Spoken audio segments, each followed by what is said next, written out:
Everybody, we are back. It is State the Launch Favorite Podcast, Favorite Channel, Favorite Everything. We are back. You guys already know what to do. Hit the subscribe button, subscribe. Hit the like button if you like it. Hit the dislike button if you don't like it. Leave a comment if you like it. Leave a comment if you don't like it. Also follow us on Twitter at the Mark John NFL for me, at mholder95 for Matt, at Glen Rockney for Glenn, and of course, pandasups.com. Discount code TDL for all your good protein products and all that good stuff. 35% off there. All right, guys. So we're back again here.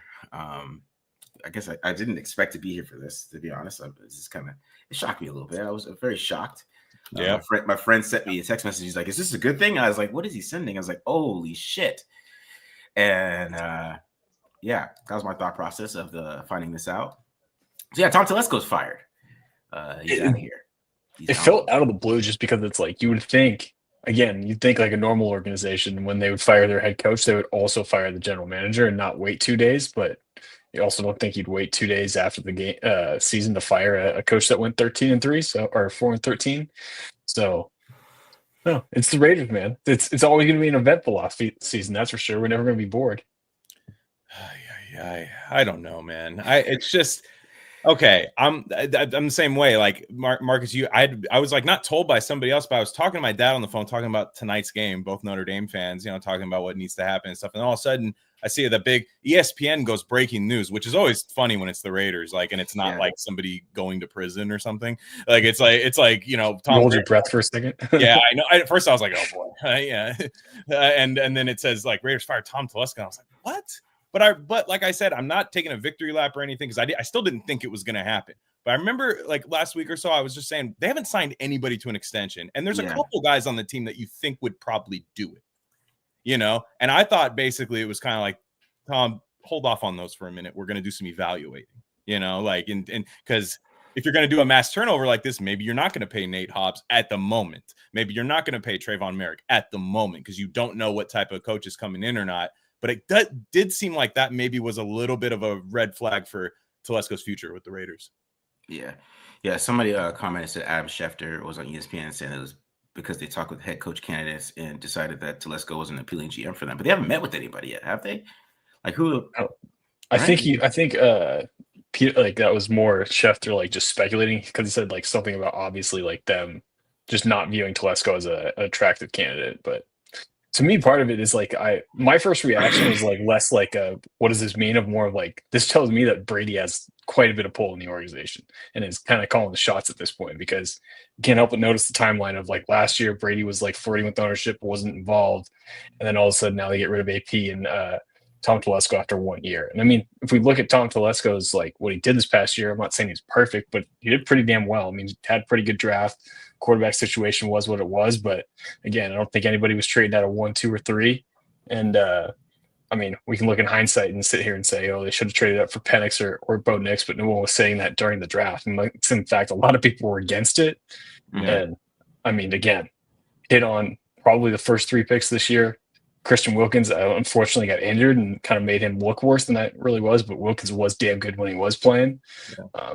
But that was the weird thing to me. That was my biggest takeaway is like Tom's in Mark's pretty heavily, and it seems like he's like, if I'm going to take this over, if I'm going to be in ownership and put my name on it and whatnot and my reputation on the line, then I'm going to make sure I get my guys in there, and the guys, or at least guys that I want, I should say, not necessarily my guys per se, but guys that I want in my pick.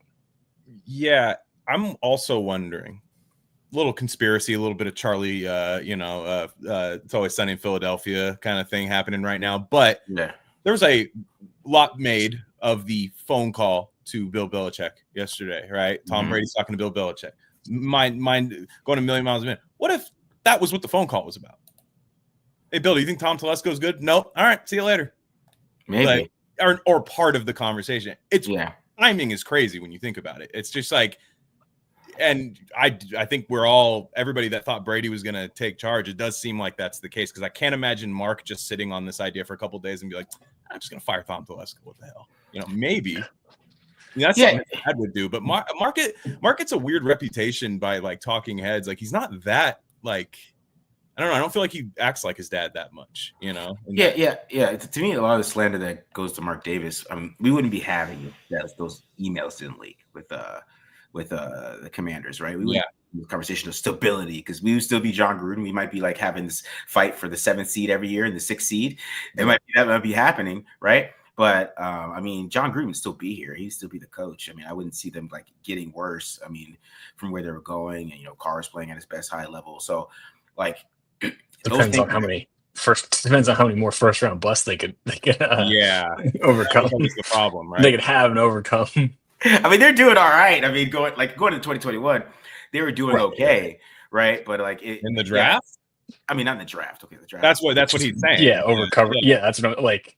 We had 3 more first round busts. Yeah, that's the problem. That's going to get harder and harder to overcome when I see John Gruden, I see what you're saying. Yeah. When I see John Gruden posting clips of how great Brock Bowers is, I'm like, you would have passed on him. Like you would have literally drafted I don't maybe it's Fuaga and he's not terrible or anything, but like you would have passed. I know you wouldn't have picked him. Know, it's just funny. But the idea, what I hate, and I'm getting this out of the way now. This is not me being pessimistic. This is just, I've seen this organization make these mistakes before. I was a little happy that Telesco was staying for the simple fact that no head coach was going to come in and be the coach/GM. Yes. That's a possibility now. Yeah. And if it's a Pete Carroll who's like, yeah, sure, I'll come back for that, I'm scared. Yeah. I mean, even with I saw something about Ben Johnson, like wanting to like have his structure in place. That still tells me that Ben Johnson wants a GM that is like his Mike Mayock. His guy. Yeah. And they're looking for a sucker, and they're looking for a sucker organization to do it. And but now that, to be fair, a Ben Johnson might be smart enough and forward thinking enough to go, I have my guy in the Lions front office. Yeah. And my optimism with Ben Johnson is like kind of like what you're saying, Glenn, of like he's like smart enough to realize like, look, I don't necessarily want to be the GM, but I want to have a say in who that is. So like, and someone pointed this out to me on Twitter, but like pulling a guy like Ray Agnew, who's like the what is his official title? But he's like basically the one down for Brad Holmes in Detroit.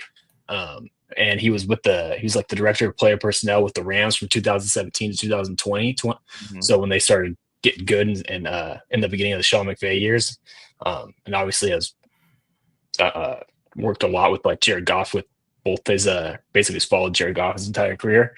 Like that would make me a little bit more encouraged if it's like a matter of, okay, they can now land Ben Johnson, who I think we can all agree is like the hot name and the biggest and the number one like head coach candidate. And Ben Johnson brings over someone like that who is a legit GM and not just like a puppet like what Mike Mayock was or what Dave Ziegler was in the last 2 regimes. But yeah, that's definitely the fear. And I mean, of having the puppet GM, because we've seen that fail twice in a row. I'm scared. That's why I'm scared. Yeah. I don't mind them. It's not that I mind replacing him, because there were some things that Telesco did that were kind of interesting, right? Letting him, you let Amik Robertson go to Detroit, who's having a pretty good year for them, like looking good. I mean, does he have the same year with the Raiders? We don't know, but it felt weird when you were trying to keep that defense with like the same coaching staff there to not pay him while you have all this cap space. Gardner Minshew, obviously, there were mistakes that were made. But, you're looking at through the year, I don't think anything was fireable. I mean, especially when you look throughout the year, getting Laulu, the defensive tackle, on waivers where you get 4 years of him. Thomas Harper looks like he's a solid contributor. And then you find Chase on, who, like, man, that might be gold. And now I don't know if now he might get lost in the shuffle, like a Chase on, who I was hoping they'd keep. The certain players, when you switch, that's kind of the problem with switching things around so much, is there is certain talent that leaves something. Yeah. Yeah, because I think with Telesco, it was more about, because to me, I mean, he didn't pick AP, right? I mean, they got AP and they got Telesco. That didn't feel like his choice. Right. And then at that point, I mean, he has the good draft, right? And you could talk about free agency. I didn't think they were really aggressive in free agency last year. I felt like they just made one signing and everybody else was like, it was Wilkins and then nothing. Yeah, right. And they weren't that aggressive in free agency. So I guess, when you look at it that way, I mean, I guess he didn't like build a team that looks like you have, like, I don't know, like even around the good draft he had, like there's still a lot of issues the Raiders have altogether that maybe could have been addressed with some of the cap space they had last year. And of course, they have a ton of cap space this year too. Like I don't know how much it is. I know it's like over 100 million, I believe, and they have a ton of cap space. So maybe if you bring in a new GM and these things happen, and they get one of these coaches, Ray Agnew and Ben Johnson, whatever these tandems they want to do, that would work out for them in the long run with the cap space, and maybe this guy can build this team up pretty quickly with the money they have, and they can get some guys in there that they really want to have in here, right? So that's the thing with Tom Telesco a little bit, but he still had a good draft. So I mean, you can't get mad at him too much, in my opinion. That's why I didn't think you get fired, because some GMs they have bad free agencies or whatever, but if they have the draft and people stick with them. But I think this was like a Tom Brady decision. Obviously, I mean that's the reports. Tom Brady basically told Mark Davis, "You got to fire this dude." So it's clearly a Brady decision. And I mean, I will say on the free agents that left, because Josh Jacobs has been there too. Josh Jacobs goes on and has like a career year. I mean, I guess didn't win the rushing title, but was pretty damn good in Green Bay. But I think to defend Tom Telesco a little bit on that, how many times do we see like a GM or head coach come in and then like re-sign guys like that are on their way out? A lot of the times they end up gutting the roster because they want to put their own imprint on it. And I get it. But at the same time, if you look at a guy like Josh Jacobs, who's coming, Tom Telesco comes in, he's coming off the worst season of his career, Jacobs was. And then on top of it, they had Zamir White show the flashes at the end. And AP talked pretty highly of Zamir White too, and how he finished the season. So I can kind of give him a little bit of a pass for letting the impending free agents from when he took over go, because those again were his guys. You would have made the argument going into last season that paying Josh Jacobs would have been a bit of a mistake with how he finished there, with how he had his last year there too. And then on top of it, the Meek one I think hurts too. But the other thing to give Telesco credit for too is getting a 3rd round pick for Devontae Adams, which I think everybody seems to think is great value. And I mean, you look at how it ended up. I think we can already take a guess at who won that trade between the Raiders and the Jets, seeing as Jets had one more win, and that with the Warriors finished. So there were a lot of reasons to keep him around, but I think at the end of the day, it's Brady. Brady wants his guy, and they want to keep the spot open to be more attractive to one of these top candidates, which I can't blame him for that. But at the same time, it does feel like a big risk that they're taking. It just gets to the point how much control is Brady gonna have? Because what scares me the most about all of this is if it's announced that he's the GM or some stupid shit like that. That'd be awesome to fire someone to promote yourself. That is the goal right there. Know what? No one can do this job, even though I don't have experience at it other than me. So I'm just going to take over. Remember those memes? Awesome. Remember those memes when he was suspended for Deflategate, where they were like, "Oh, Dom Grady is now quarterbacking for the Patriots, and now it's going to be our GM is Dom Grady." Dom Grady, yeah. Warren Sharp mustache, yeah. I don't know. It's just super interesting that for him to come in and just rip everything, you know what I mean? And I understand, he's Tom Brady. He has a lot of clout, and he's got the 7 Super Bowls, and he has a beautiful football knowledge, and all those things are there. It's just, I don't know, but that's something that Mark Davis would do though, is give him the John Elway role. That's what I'm nervous about when I saw this happen. Very weird for a player that never played for your organization. Elway makes sense a little bit because he played there, and he is he was everything to the Denver Broncos. But Brady, never played there. But he's literally our enemy. Yeah, literally what started the downfall, one of the dominoes that started the downfall. No, I agree. And I see, a lot of people. I don't know. It's very strange, and to me, I'm like, Brady, come back and be the damn quarterback for a season or something if you're going to help us. Just play a solid year of quarterback to get us through, and see if we can make some moves. I look, I'm okay with it because what's here. I know Telesco, in my opinion, had a solid year as a GM. I would say average to solid year, which is net good for the Raiders considered where they were. But I get it. It's just man, I'm really scared. It seems like the Raiders are the place where you can get the most control, which actually was the opposite of the Al Davis era. Was you were coming to be the puppet for Al Davis, and it was Al running the show.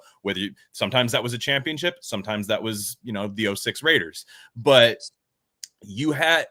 now it just seems like everybody gets to come here, and Mark just loves to hand the keys over to people. Like, Yeah. please, competent person, let me just like chill with my OnlyFans model and go to Panda or PF Chang's. I literally just want to do that and look at the final score and see 30-21 Raiders were winning, which I get. We all same, but like they just, it's kind of, it's scary. It's scary for every, bringing in a guy that talented who might not see the game the way somebody not as talented would see. Yeah, exactly. Is a bit scary. And I do want to say to the point about the Patriots Raiders thing. I mean, Al Davis came up with the term "do your job." I mean, they really stole that, and I really always felt like Bill Belichick was trying to be the Raiders, like with the cheating and stuff like that. I always felt like there was a little tiny bit of Raiders in there. That's like when Josh McDaniels took this job like that, and then you see Tom Brady come over there. They're a little bit of copycats in my opinion. So I was just like what Al Davis's persona. So I don't know, but that's what I'm saying. Like if Brady comes in and he gets like more power than we think, I don't know. You know what I'm saying? Like he's just not an owner at this point. You know what I mean? Yeah. He's minority owner in finances only because he very clearly is the invisible hand right now that's pushing this organization. And there was wasn't there a little bit of a rumor Mark Davis is trying to usher Brady in now to like maybe take over as the Raiders owner? Like, I mean, I'm assuming that'd probably be like 10, 20 years or something like that, which again, and what has it been? 4 months since the vote got approved? Kind of seems like it's pushing that or trending in that direction already. These are some pretty big sweeping changes. Well, and Mark Davis is he's 70 years old right now. And who do you think he doesn't have kids? Yeah. Tom Brady will be the owner of the Raiders one day. I'm just letting you know, like it's gonna happen. He will be the actual owner. Right now, he probably already is. Like it's kind of weird. Like I tell like my dad's not a Raider fan. I talked to him about this. He goes, "Yeah, you think like Brady's that involved?" I'm like, "No, he is." It's like really, and that's what I mean. I see people in the chat kind of the same way. I kind of thought it was like, okay, cool, go make the right head coach hire. Fine, Telesco gets another draft, totally fine with me. And now it's kind of like, anything can happen. And I don't like when anything can happen because, like I said, the Raiders are in a series of losing every 50-50 coin toss for the last 20-something years. And the more range of outcomes, which you have increased by firing Telesco, the more stuff can go bad. And I hate to be that guy. It's less about about how much I love Tom Telesco than more so of like being a scarred fan. Yeah, and the replacement. They just don't replace people the right way. You talked about letting Josh Jacobs go. That's a total like bad franchise to good franchise. Wow, like look what happens with Josh Jacobs. It actually proves the point not to pay Josh Jacobs in a way.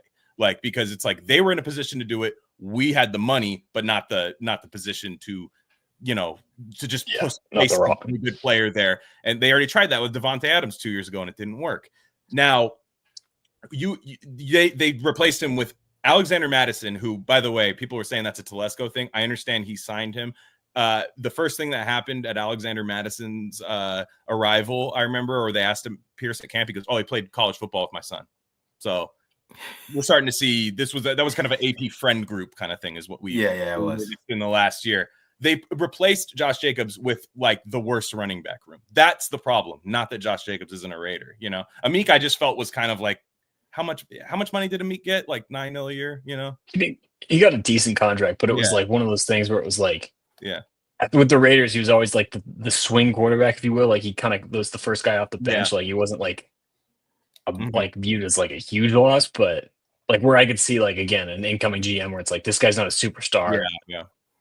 He's not my guy. Like I'll see if I can get someone else. Like if you had Amik Robertson in this cornerback room, I'd still say cornerback is a need. Yeah, it's crazy. He played against Justin Jefferson. Yeah. No, you're correct. Yeah. All right. So I mean, who is going to be the next GM? I guess I don't know. I guess it's the question here. I mean, who is that guy, right? I mean, you think it would be, I know Ray Agnew. I guess that's somebody. I mean, someone said, I think it was Jonathan Jones on CBS. I think he said something about like a name to watch was like the assistant GM with the Bucks who brought Brady into Tampa Bay.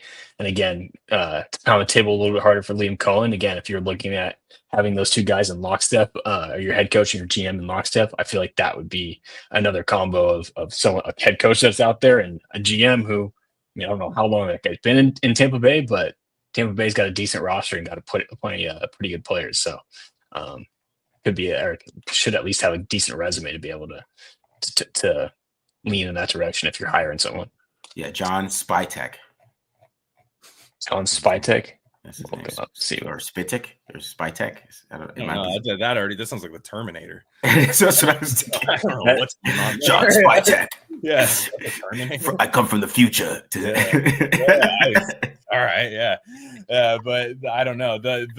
You have the with the Lions, it would make sense though, because what I'm scared of right now is every fan. I saw the people linking. I sent you something, Marcus, where like, oh, they're clearing it out like for a Ben Johnson because Ben Johnson wants, a certain guy. Sure.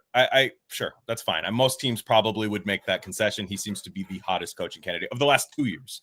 Yeah. And I actually like the idea of bringing in somebody from the Lions staff with him, because that's kind of my criticism of a Ben Johnson hire is, well, who the guy that's drafting Penei Sewell, Jahmyr Gibbs, finding all of the Laportas, all of these guys, like that's kind of why Ben Johnson looks unstoppable right now, is because it's good scheme, great players. And I'm like, well, if you can get a little, because it's Brad Holmes is his name in Lions. That's the GM, I'm down to take somebody from that tree. I just am like, we thought 2 days ago Ben Johnson was a pipe dream, that he would never even consider it. Now he did agree to an interview tomorrow on Zoom, and that's cool because Ben Johnson did say, I'm not going to waste anybody's time with an interview. Like I'm not going to just do a formality interview.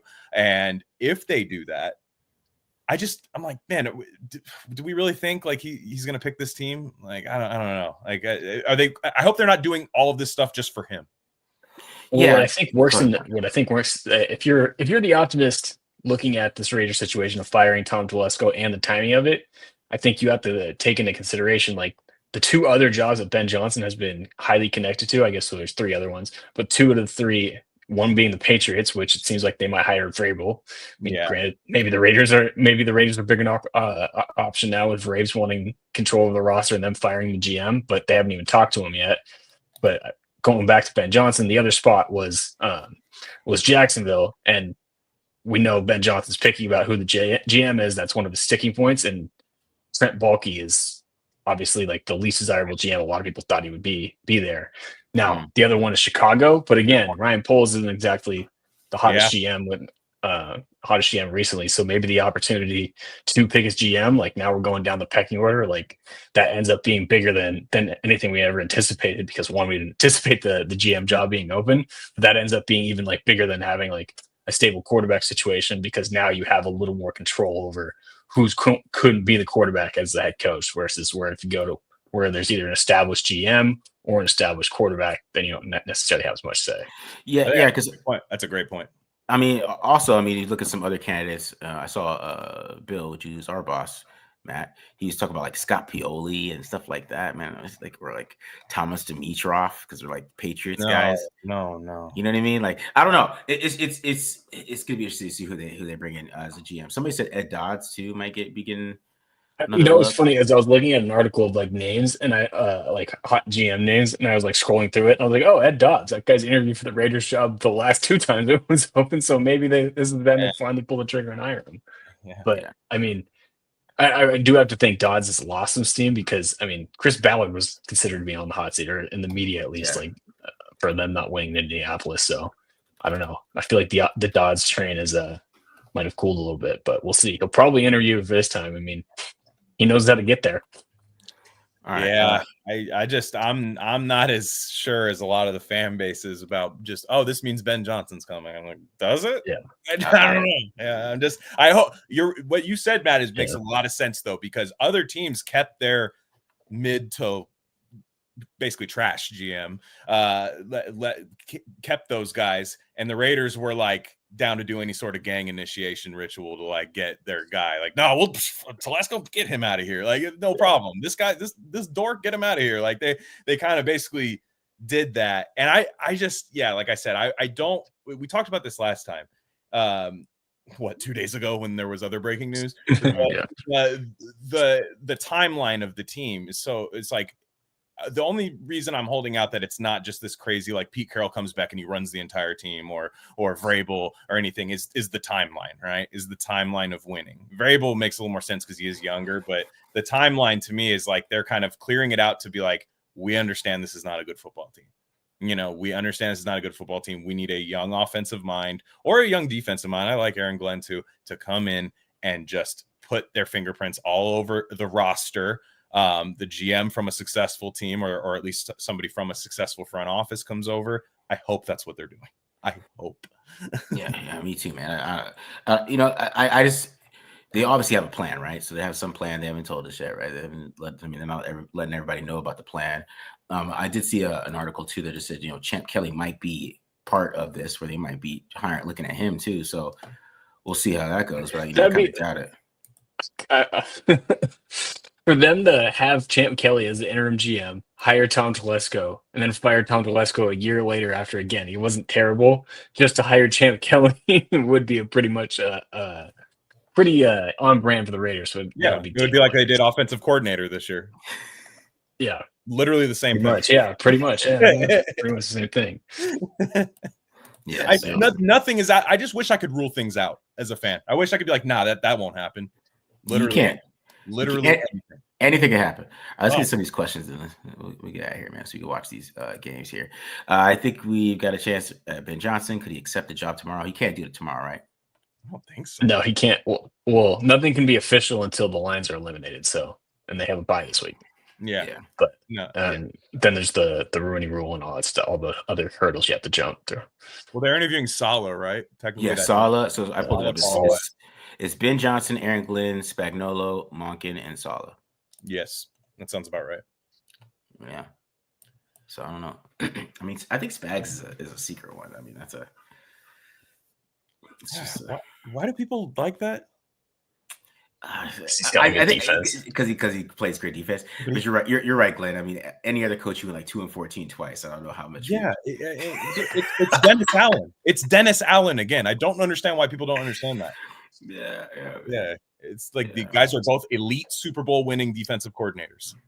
They just don't seem like they command a locker room very well. You can say something, Matt. I was just gonna say, and also ask Sam Darnold how Spags was a developing quarterback. That's true. Yeah, that's a good question. Vrabel 100% going and E.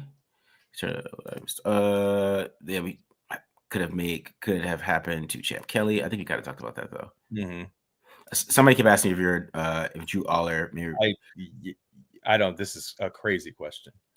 Glenn, do we root for Notre Dame knowing Drew Aller might? Basically, he's saying like, would I sacrifice the one winning program in my life right now for the chance for Drew Aller? Guesses how this would work out. Let's say Drew Aller does tear it up, and he's just like, nah, Penn State's going to pay me like $7 million to do this again next year. Sorry, Notre Dame, and sorry, Raiders. No, flags fly forever. You have a chance to win a championship. Go Irish. Isn't there an NFL rule minority owners who aren't related to majority order can't be hired as GM or whatever? I mean, Jerry Jones is a GM, so. No, yeah. No, I think he's saying like you can't be a minority owner and a GM, like because Jerry Jones is still the majority owner. There can be, but trust me, the Raiders and the Patriot way will combine forces to find a way to skirt the rules. Yeah. I don't know. Yeah, I don't know. I don't. There could be so many unofficial ways to have Tom Brady be the GM. That's kind of scary. Yeah, for real. Talk about John Spytek. I have to Google him. I truly don't know who that is. I mean, he's I've got him up right now. He's been in with the Bucks since 2016, and assistant GM since in 2023. So he's the VP of Player Personnel and Director of Player Personnel. And is Jason Light or Licht? I don't know. Licht, yeah, he's the GM there. Well, I do like what they do over there in Tampa. I mean, like they bring in pretty good talent consistently every year. I would say a lot of times they don't draft like elite talent, but they constantly draft like good players. And what they've done with Baker Mayfield's pretty cool. And if that, I would imagine this person saying that like as a tandem with Liam Cohen, I wouldn't hate it. Yeah. No, I think that's the two tandems you're rooting for right now. Yeah, is Cohen and Spytek, and then Agnew and Johnson. If that's the case, like I'd actually feel pretty good about the moves, even though I did pound the table a little bit for Telesco, but Yeah, and then I mean, they haven't asked for an interview with Liam Cohen yet, though. I mean, they haven't done that yet. But Yeah, they I guess haven't. No, that's weird. You should expect that. It's just been assumed, I guess, that they're going to have interest. I think someone tweeted it, but yeah. What scared of swing big? I mean, that's what I'm going to be saying 3 beers from now. I get you, man. But right now I'm sober and it's scary. Yeah. Yeah, no, we have the last 20 years to be scared of. Yeah, no, that's the 7. That's like the 7 beer stage of Raider grief. Is by the 7th one, you're like, whatever, we're gonna, it'll work, you know. Yeah, this time it'll work. Yeah, it'll work this time. I think you gotta answer that one. This one too, Chim Kelly John. Can AOC play in all of them too? I don't know, man. I have a hard time feeling I have a hard time. Okay, he could still be on the roster next year. I'm not saying he wouldn't be on the roster. Oh, he will be. Yeah. Well, I think I'm not guarantee that, but I could see him being on the roster. I don't think anybody's coming in saying that's my starting quarterback, though. No, I think it's going to be like last year, where you at the very least look to bring in someone to at least compete, whether that be a free agent signing, hopefully not a little bit step up from Gardner Minshew, or someone in the draft. I think you bring in at least some competition, but at the same time, like, looking at it, like, you have a new coach and a new GM, like, and they've already started cleaning house. Like, we very well could be looking at an off season where people come in and want to just clean it up and start from scratch again. Yeah, like, that is a very realistic possibility. And then moving on from Aiden O'Connell could be involved in that. But yeah, did you guys see that Tom Pelissero? I can't remember if it was Tom Pelissero or somebody else. It was kind of a paywall, the ESPN article, but I think Mo had said that, I forget the reporter, but it's a pretty credible. Fowler. Yeah, Fowler. There you go, Jeremy Fowler. He said that Monken is kind of a dark horse for the Raiders, which, you know, his name gets floated around. We haven't really talked much about him, but one thing, people pair Milroe with him is fine, but there's 2 things that I would do besides spending a top 60 pick on Jalen Milroe. Is one, I would do Justin Fields for 1 year, 1 year rental with Todd Monken. That one probably not that exciting. Yeah, trade for Joe Milton. That one excites me. You don't even talk to me about that. Right, that's what I mean. The first one's exciting. Look at that smile. He's sitting there like saying, "Don't threaten me with a good time." Yeah, I told you the bad news first, and then I told you. Oh man, that would. I mean, I used to say he looked really good, man. Week 18. That arm is that arm. Like I said, if we had Al Davis here, Joe Milton would be our 2nd round pick. So he would have been at 13. Yeah, Al Davis would have saw that throw at the combine, that 80-yard throw, and would have handed him a contract right there. We wouldn't have Brock Bowers, but we would have Joe Milton. That's the duality of what we're talking about here. Can Milroe play in Ben Todd's Liam scheme? I think we talked about that a little bit. I you know, people don't like Jalen Milroe, but I like Jalen Milroe more than most people. So you could sell me on him. It's not. I mean, we could at least watch him run for 100 yards for a little bit. Exactly. And he is a freight train too. Like he is. There's a lot of things you could do with him. And he's one of those guys that if he sucks after 2 years, I just tell him to like get fat and become Taysom Hill for me. Like he has that kind of like floor to me where it's like, all right, well now you're just gonna be like my like red zone guy or like short yardage guy. Yeah, I just gotta watch some more of his bad games. Because I've only watched LSU and Georgia, so that's probably why I'm like, oh man, he cooked against Georgia. Yeah, go ahead, Matt. I was gonna say he just like the accuracy issues. I feel like would not be a great fit with Johnson or Kong, because that's not with Johnson. You have to be able to throw a damn dig on and that's that is the interesting thing we talk about Aiden O'Connell. Like the ceiling, the very high ceiling for Aiden O'Connell is Jared Goff. Yeah. So like I guess if they do hire Johnson, like you could see them sticking around with Aiden O'Connell. I'm not trying to say that would happen, but yeah, like I could see that I can see Ben Johnson being like, look, I'm not going to get a quarterback in the draft. I don't really like this free agent class. Let me see if I can work it out with this guy for a year and then reassess next year if you want. And like I said, any coach that comes here, you have to tell him like, you have time. I know we fired guys in the past. You have time, so you can do a year of Aiden O'Connell. I'm not going to fire you. Like it's not, like that all comes with trust. And it sounds like the Raiders are ready to risk it all for Ben Johnson. Yeah. All right. A couple more questions here. What if Ben Johnson was the straight job because it's a dome? I mean, that could be a possibility. I mean, there you go. It's a dome with Jared Goff, also good in a dome. It's a dome with natural grass. Yeah, and the thing is, Jared Goff is not for sale. I mean, yeah. Like I saw some fans saying trade for Goff. I'm just saying. Yeah. more similarities. That's true. No, it's true. And it is a good place to play. Like, it's a fun, like a good field. It seems like, they don't have a whole lot of soft tissue injuries that you see like all the time that you see at like MetLife and like Levi Stadium. So it is a good place. Yeah. I mean, but to be honest, I do think Ben Johnson's more of a run game guy, and I think people don't realize that. Oh, for sure. He's and that's the other he's a thing. run game specialist. And because that's why if you get the Lions into straight passing mode, you have a better chance of beating them, because it would be Genty first round for sure. Everything's off the play action and stuff like that, and things like that. So I think people don't realize that as much. So I mean, that's why if he did what you talk about, Matt, which is keep Aiden O'Connell, that would be his basis. That I'm going to play action all the time and I'm going to do all that. Yeah. Shit. And yes, Saleh would be considered as a because the Niners got a pick for him for that same when he got hired for the Jets, or so they did get their Lebanese, right? Yeah, I think he's going back to the Niners, though. I think the Niners is why they didn't fire their guy. They just he turned it down. He turned down an interview with the Niners for the DC.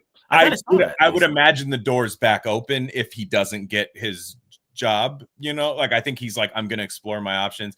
He might not understand that maybe he's being brought in to satisfy some kind of formality, but he might be thinking, well, I got head coach interviews. Hold off on that. From what I had seen, I can't remember where it was, but they had said he turned down an offer with the Niners just for now. Like to just say like, I don't want, not right now, because I'm going to go interview for head coach. Yeah. Maybe. Nice question here. Who's going to be coach? Tom Brady, man. He's gonna say, what? You know what? I need to take this in my own hands. Yeah, it's Brady. Ben Johnson and Tom Brady at quarterback, dude. I'm saying, let's go. Hendon Hooker. I think we talked about that. Does Ben Johnson actually like him? I don't know.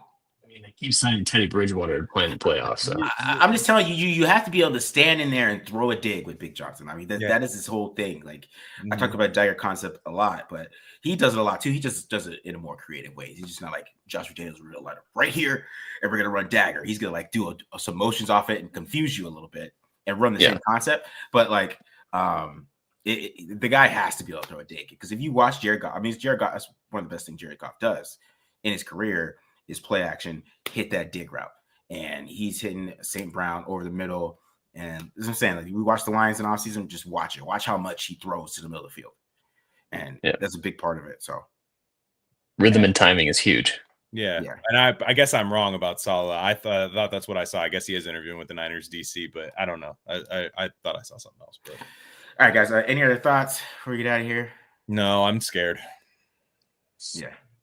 I'm scared. I wasn't really that scared after the Pierce firing. I'm scared right now because it's just, I don't know, man. I got enough problems. I get it. Like you knew with Telesco, at least you had a guy that can hit on the early picks.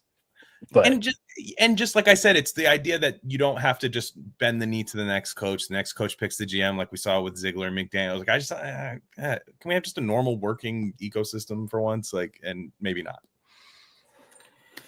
It is what it is, man. That's what I'm saying. Like, we'll see what's gonna happen. They gotta hire a GM and a coach now, and they gotta make a tandem. It's gonna be an interesting offseason. Like, we were like back to, was it like last year, basically, right? Kind of. Yeah. The more things change, the more they stay the same. It's basically all come full circle. I feel like we're having 2023, man.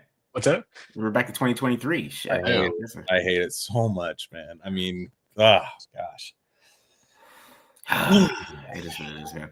All right, guys, we're out of here. Hit the subscribe button. Subscribe. Thanks for joining us. We got like 866 in here right now. Wow. So, definitely appreciate that. And enjoying this. And like I said, we'll be doing our draft stuff and getting ready for the draft and all that stuff. And we'll see if we get another big announcement this week. Oh, one more thing, Marcus. I forgot to tell you. At least you can stop worrying about Carson Beck.